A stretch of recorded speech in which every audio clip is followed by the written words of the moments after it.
நமஸ்காரம். உங்க கல்பனா ஸ்ரீகாந்த் மீனராசி மற்றும் மீன லக்ன அன்பர்களுக்கு நவம்பர் மாசம் எப்படி இருக்கும் அப்படின்றத நம்ம தெளிவா பார்க்க போறோம். சரி, ஃபர்ஸ்ட் அண்ட் ஃபார்மோஸ்ட் ரெண்டு மிகப்பெரிய விஷயங்கள் நடக்க போது இந்த மாசம். வருட கிரகங்களான உங்க ராசிநாதனான குரு பகவான் அவர் வக்ரம் பெற போறார் நவம்பர் 11. அடுத்தது இதுவரைக்கும் உங்க மேல சனி வக்ரமா இருந்தவர் வக்ர நிவர்த்தி ஆறார் நவம்பர் கடைசியில, அதாவது 28ஆம் தேதியில. அப்ப 28ஆம் தேதியில இருந்து உங்களுக்கு ஜென்ம சனி நடப்போட போகுது அப்படின்றதும் நீங்க புரிஞ்சுக்கணும். சோ உங்களுடைய ஜென்ம சனிக்கு எப்படியெல்லாம் எச்சரிக்கை இருக்கணும்ன்றது உங்களுக்கு சொல்லுவேன். அந்த சனி வக்ர பெயர்ச்சி பலன்ல கொஞ்சம் நீங்க கேர்ஃபுல்லா இருங்க. பட் ஆன் தி ஹோல் பாத்தீங்கன்னா இந்த மாசத்துல உங்க ராசிநாதன் அவ்வளவு திருப்தியான ஒரு நிலையில இல்லை. எப்பயுமே குரு வக்ரம் பெறது உங்களுக்கு அந்த அளவுக்கு நல்லது இல்லைன்றது நீங்க தெளிவா புரிஞ்சுக்கணும். ஆனாலும் பயப்பட வேண்டாம். ஏன் அப்படின்னு பார்த்தா, கேதுன்ற ஒரு கிரகம் உங்களுக்கு பிரம்மாண்டமா உட்கார்ந்துட்டு இருக்கார். அந்த கேது தான் ஹை பவரில் இருக்கக்கூடிய கிரகம். அந்த கேது 6ஆம் வீட்டுல போய் உட்கார்ந்து இருக்கிறதுனால எப்படிப்பட்ட பிரச்சனை வந்தாலும் கண்டிப்பா உங்க ஞானத்தினால் ஆன்மீகத்தினால் கண்டிப்பா அதை ஜெயிக்க முடியும். அப்படின்னா வேற என்ன வேணுங்க? ஜெயிக்க ஒரு வழி இருந்தா போதும் இல்லையா? அதே மாதிரி ஆரோக்கியத்துல எந்த பிரச்சனையாக இருந்தாலும் அதுக்கு டக்குன்னு கேது வழிவகுத்து அதுல இருந்து ஈஸியா வெளியில கொண்டு வந்துடுவார். தீராத பிரச்சனை எதுவாக இருந்தாலும் சரி, ஏன் 3 ஜெனரேஷன்ஸ் 4 ஜெனரேஷன்ஸா உங்க தந்தை வழி எந்த பிரச்சனையாக இருந்தாலும் சரி, ஆட்டோமேட்டிக்கா அதுல இருந்து ஒரு விடுபடுறதுக்கு உண்டான வழியையும் காமிப்பார். அது மட்டும் இல்ல, உங்களுடைய எதிரிகளே உங்களை சூப்பர் அப்படின்னு நினைச்சு அவங்களுடைய பிரச்சனையை தீர்த்து வைக்க உங்ககிட்டயே வருவார். அப்படின்னா இதை விட வேற என்ன இருக்கு? சோ அந்த கேது அப்படின்ற பிளானட் உங்களுக்கு அவ்வளவு சாதகமா இருக்கு. சோ ரொம்ப பெருசா பயப்பட வேண்டிய அவசியங்கள் இல்லை. பட் அதுக்காக எந்த ஒரு முயற்சியும் இந்த மாசம் வேண்டாம் அப்படின்னு தான் சொல்லுவேன். பிரச்சனைகள் முடியுன்றதுல டவுட்டே இல்லை. ஆனா முயற்சிகள் எதுவும் பண்ணா அந்த அளவுக்கு சாதகமான ஒரு நிலை இல்லை. ஃபர்ஸ்ட் அண்ட் ஃபார்மோஸ்ட் பாத்தீங்கன்னா, நீங்க எந்த ஒரு விஷயம் எடுத்தாலுமே அது திருப்தியா முடிக்க முடியாம லாஸ்ட்ல அப்படியே ஒரு ஷேடோவா தடையா நிற்கும். ஏன்னா 12ல ராகு போய் உட்கார்ந்துட்டு இருக்கார். தூரதேச பயணம் போறவங்களுக்கு இது ஒரு சூப்பரான ஒரு காலகட்டம்ன்றதும் ஞாபகம் வச்சுக்கோங்க. இம்போர்ட் எக்ஸ்போர்ட்ன்றதெல்லாம் எல்லாமே பண்ணலாம். பட் ஸ்டில் பாத்தீங்க அப்படின்னா கவர்மெண்ட் ஃபார்மாலிட்டிஸ் அப்படின்னு எங்கெல்லாம் வருதோ அந்த இடத்துலலாம் நீங்க ரொம்ப ரொம்ப ரொம்ப ரொம்ப எச்சரிக்கையா இருக்கணும். கரெக்டா போய் சேர்ந்துடுச்சா வச்சிடுச்சான்னு பார்த்துக்கணும்.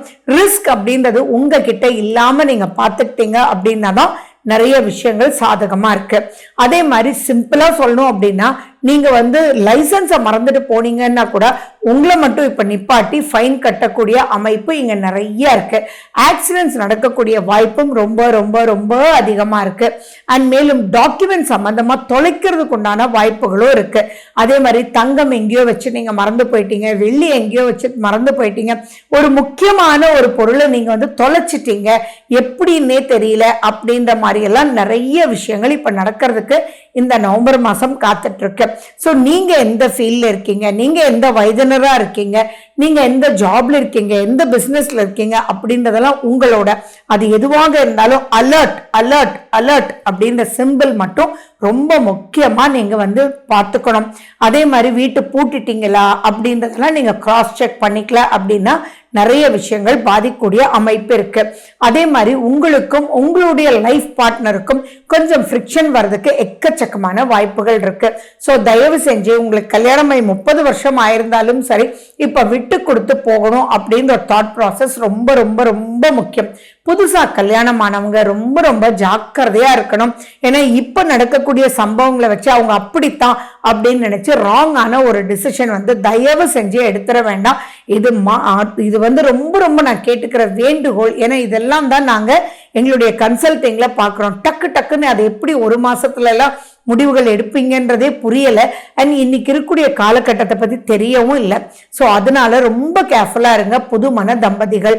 அண்ட் மேலும் உங்களுக்கும் உங்க குழந்தைங்களுக்குமே அந்த அளவுக்கு ஒரு திருப்திகரமான ஒரு மனோநிலை இப்போ கொடுக்கக்கூடிய அமைப்புல இல்லை.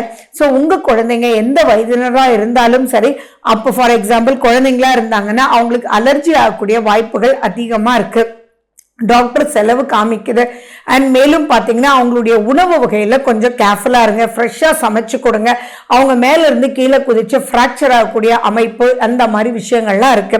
சரி, அவங்க வந்து பெரியவங்களா இருந்தாங்க அப்படின்னா இப்போ அவங்களுக்கு ஏதாவது பிரச்சனை வந்து அது உங்ககிட்ட வரும்போது உங்களுக்கும் அவங்களுக்கும் ஃப்ரிக்ஷன் வரக்கூடிய வாய்ப்புகள் இருக்கு. தயவு செஞ்சு மீனராசி அன்பர்கள் யார் பிரெக்னெண்டா இருக்கீங்களோ அவங்க எல்லாம் ரொம்ப ரொம்ப கேர்ஃபுல்லா இருக்கணுங்க. மனசை ரொம்ப தெளிவா வச்சுக்கோங்க. நீங்க சாப்பிடக்கூடிய உணவுல ரொம்ப ரொம்ப கேர்ஃபுல்லா நீங்க இருக்கணும். ஜீரண சக்தியை ரொம்ப நல்லா பார்த்துக்கணும். ஆன்டிபயோட்டிக்னு சொல்லக்கூடிய மஞ்சள் பொடி ரொம்ப நீங்க யூஸ் பண்ணுங்க. ஆர்கானிக் மஞ்சள் பொடியா நீங்க வச்சுக்கோங்க. அதே மாதிரி தயவு செஞ்சு தூக்கத்தை தொலைச்சிடாதீங்க. நீங்க தினமும் மஞ்சள் பொடி மிளகு பொடி போட்டு பால் குடிக்கிறது ரொம்ப ரொம்ப சிறப்பு. தூக்கத்துக்கு உண்டான விஷயங்களை என்ன பண்ணா உங்களுக்கு தூக்கம் வருமோ அந்த மாதிரி உங்க தூக்கத்தை தொலைக்காம மன நிம்மதியோடு இருங்க. அண்ட் அதீத பயம் உங்களுக்குள்ள இப்ப தோன்றதுக்கு உண்டான வாய்ப்புகள் இருக்கு. அப்ப தேவையில்லாத மூவிஸ், தேவையில்லாத ஃப்ரிக்ஷன் உள்ள விஷயங்கள் எல்லாம் எதுக்குள்ளேயும் நீங்க காது கொடுத்து கேட்காதீங்க. ஏதாவது நெகட்டிவா பேசிட்டு இருந்தாங்கன்னா அந்த இடத்துல இருந்து நீங்க மூவ் பண்ணி போயிடுங்க. அதே மாதிரி அலர்ஜி வரக்கூடிய வாய்ப்புகள் இருக்கிறதுனால மீனராசி அன்பர்கள் புது காஸ்மெட்டிக்ஸ் அதே மாதிரி புது சோப்ஸ் இதெல்லாம் யூஸ் பண்றது கொஞ்சம் தவிர்த்துடுறது இந்த மாசத்துக்கு ரொம்ப ரொம்ப ரொம்ப நல்லது. மேலும் உங்களுடைய தசா புத்தி அந்தரங்கள் எப்படி இருக்கு அப்படின்றத பாருங்க. அது நல்லா இருந்தா ஓகே, அப்படி இல்லைன்னா டபுள் ட்ரிபிள் அலர்ட் அப்படின்றது வேணும். அண்ட் மேலும் நீங்க பார்ட்னர்ஷிப்போட பிசினஸ் பண்றீங்க அப்படின்னா ரொம்ப ரொம்ப எச்சரிக்கை தேவை. அண்ட் புதுசா இப்ப பார்ட்னர்ஷிப்க்கு நீங்க ஏதாவது டாக்குமெண்ட் பண்றீங்க அப்படின்னா இந்த மாசத்தை கொஞ்சம் அவாய்ட் பண்ணிடுங்க. கல்யாணத்துக்காக பார்த்துட்டு இருக்கீங்க அப்படின்னா பார்த்துட்டே இருங்க. ஆனா முடிவு இப்ப தயவு செஞ்சு எடுக்க வேண்டாம். ஏன்னா இப்ப தவறுதலான ஜாதகங்கள் உங்களுக்கு வர்றதுக்கு மட்டும் இல்ல, அண்ட் அவங்க ஆப்போசிட் பார்ட்னர் எப்படி இருக்காங்களோ அவங்க வேற மாதிரி உங்களுக்கு பிரதிபலிக்கக்கூடிய அமைப்பு ஏற்படும். அதனால அவசரம் தயவு செஞ்சு லைஃப் பார்ட்னர் செலக்ஷன்ல இந்த மாசம் எடுக்கவே வேண்டாம். நட்பு வட்டாரத்திலையும் சீக்ரெட்ஸ் தயவு செஞ்சு மெயின்டைன் பண்ணுங்க. ரொம்ப நம்பி நீங்க வந்து ஏதாவது சொன்னீங்கன்னா அவங்களாலேயே உங்களுக்கு பிரச்சனைகள் உங்களுக்கு ஏற்படக்கூடிய அமைப்புகள் இருக்கு. சரி, எல்லாம் இப்பதான் போயிட்டு இருக்கு, நிச்சயம் ஆயிடுச்சு அப்படின்னா கூட நீங்க லைஃப் பார்ட்னரோட போன்ல பேசும்போதோ செய்யும் போதோ அவங்கள பார்க்கும் போதோ ரொம்ப டிப்ளமேட்டிக்கா நீங்க நடந்துக்கணும். தேவையில்லாம ஏதாவது சிம்பிளா நீங்க சொன்னா கூட அவங்க வேற மாதிரி எடுத்துக்கிட்டு நிச்சயதார்த்தம் நிக்கிறதுக்கு உண்டான வாய்ப்புகள் இருக்கு மீனராசி அன்பர்களே. சோ இதுல எல்லாம் நீங்க எச்சரிக்கையா இருக்கணும். அண்ட் மேலும் பாத்தீங்கன்னா இப்ப புதுசா ஏதாவது நீங்க வாங்கணும் செய்யணும் அப்படின்னு நினைச்சீங்கன்னா அந்த அளவுக்கு சாதகமான காலகட்டம் இல்லை. உங்களுக்கு இப்ப கடன் பிரச்சனை மேலோங்கக்கூடிய காலம் இதுன்றதும் ஞாபகம் வச்சுக்கோங்க. தேவையான 10 தடவை யோசிச்சுக்கோங்க. யோசிச்சுட்டு முடிவுன்றது அதுக்கப்புறம் எடுக்கிறது ரொம்ப ரொம்ப சிறப்பு. அதே மாதிரி வீடு சம்பந்தமா ஏதாவது ரிப்பேர்ஸ் வரக்கூடிய வாய்ப்புகள் இருக்கு. அண்ட் நீங்க எந்த ஒரு விஷயமாக இருந்தாலும் இந்த மாசத்துல கொஞ்சம் சிவனேன்னு விட்டுட்டு அதுக்கப்புறம் நீங்க ப்ரொசீட் பண்ணல அப்படின்னா அந்த வீடு ரிப்பேர்னு சொல்லி ஒரு மேசனே வந்தா கூட கரெக்டா அவன் வந்து அந்த பூசாமலோ செய்யாமலோ போகக்கூடிய அமைப்பு. நீங்க கேட்டா கோபம் வரக்கூடிய அமைப்பு இருக்கக்கூடிய காலகட்டம்ன்றது நீங்க ரொம்ப கேர்ஃபுல்லா பார்த்துக்கணும். உங்களுடைய காலு பாதம் வயிறு இதெல்லாம் ரொம்ப ரொம்ப கேர்ஃபுல்.